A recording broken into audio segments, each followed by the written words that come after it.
Hello and welcome to another podcast.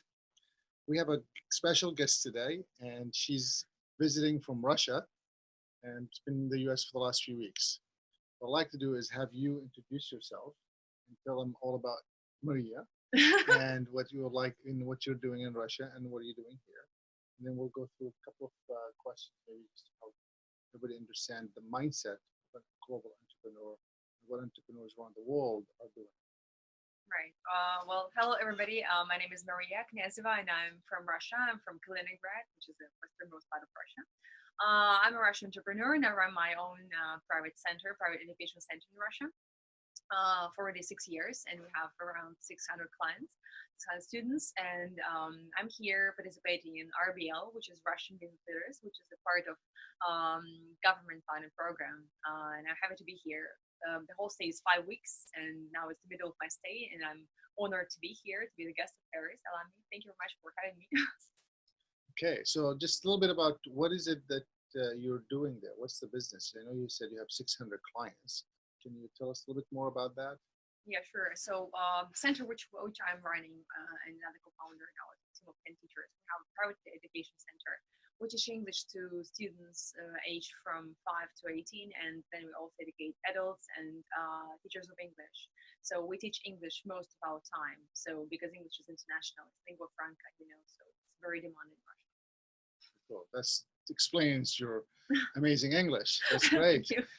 So let's just think back, and I know you have a co-founder and you have a team there.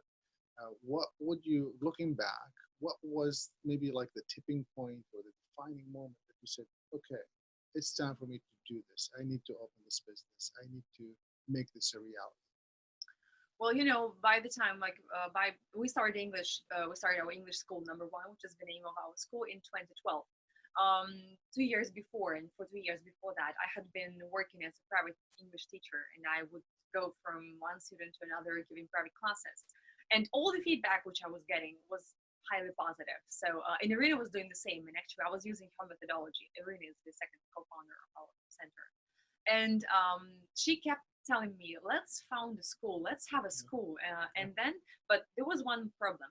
One very famous businessman in our town told her, it's not worth having your own business unless you have your own estate for that, for example, office building.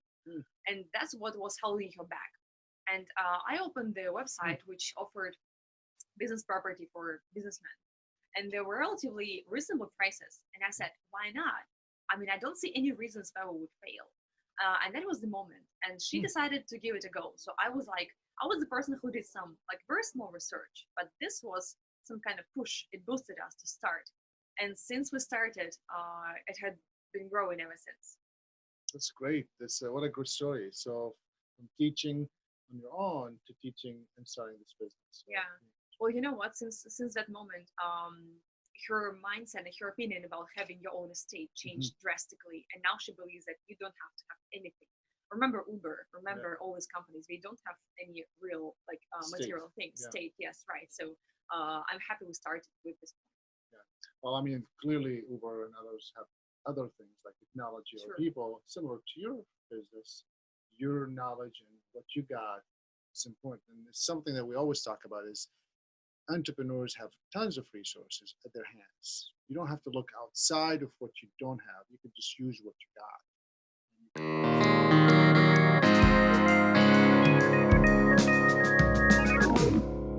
Maybe you could tell us a little bit more about, now that you've been going as an entrepreneur and you've been an entrepreneur, what's been the best thing of being an entrepreneur for you? In your eyes, in your mind, what's the best thing being an entrepreneur?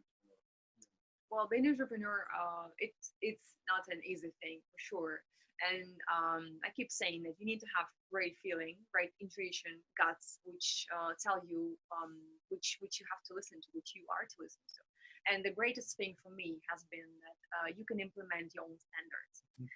And if the bar is high and you set the standards, you don't have to follow anybody else's rules, and you can set your own rules. And you can have your own, I would say, state. It's like your own country with your own laws. Right. That's what I would say. Great.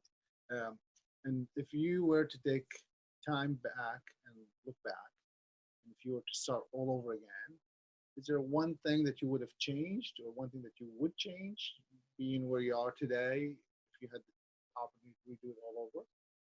Well, I've been thinking about it for a long time. Well, in terms of our company, I wouldn't have changed a single thing because it's been perfect and smooth. I would say that I really had trouble myself getting to the right, let's say, state of right way of communication with clients. I would change it a bit because I was young and I was, I was very ambitious, and I am still very ambitious. I would just change my manner of communication with clients In what slightly. way? In what way? I would probably, I'll probably be, I don't know, like smoother with them. Okay, Yeah, got it. Okay, so your language might be a little bit more softer. a bit. Okay, that's great. And there are probably lots of people, that may be out there thinking, should they start a business, should they not? Do you have an advice looking back now that you've been doing this for a while? What should they do? What would be your best advice for them? Yeah. Also, like one moment which I've been thinking about a lot. When you start a business, ask yourself who you are doing this business for. Mhm. And in most cases, you would be doing it for other people. If you're doing it for other people, like me, for example, because I'm doing it for parents and for children and for everybody to improve our world at my scale, let's say, I would ask myself, do you have this great sense of responsibility? Ask yourself, what is your attitude towards the things you do? I mean, like, are you responsible for your life? Are you responsible for lives of others? Mhm. If you cannot answer this, and try to analyze your sense of responsibility, because I would say if you're going to provide services or something for other people, you should be responsible for it, and you cannot do it badly. You have to do it right. Great. Well, thank you so much. I mean, obviously, we can keep you here all day asking you all kinds of questions. But if there's one thing that you would want to leave the audiences with, you're welcome to say that now. Otherwise, I really appreciate you being here and thank you for your time and wish you a continuous awesome journey. I'm going to continue my lesson journey. Well, I would say for all the entrepreneurs, like potential entrepreneurs who are not there yet, I would say that I think now is the right time. I mean, like in my region in Russia, I would say that everybody's starting their own businesses. I have a student who is 11 and she started her own business selling slimes. I also have a student who is 17 and he also started his own business. Well, if they can do that, well, obviously you should give it a go. And it's better to try it and maybe not succeed in something, but you give it a go and you see like what comes out of it. So it's better to give it a go than not to give it a go. Thank you so much. Have a Thank great you day. for having me. Thank Bye. you.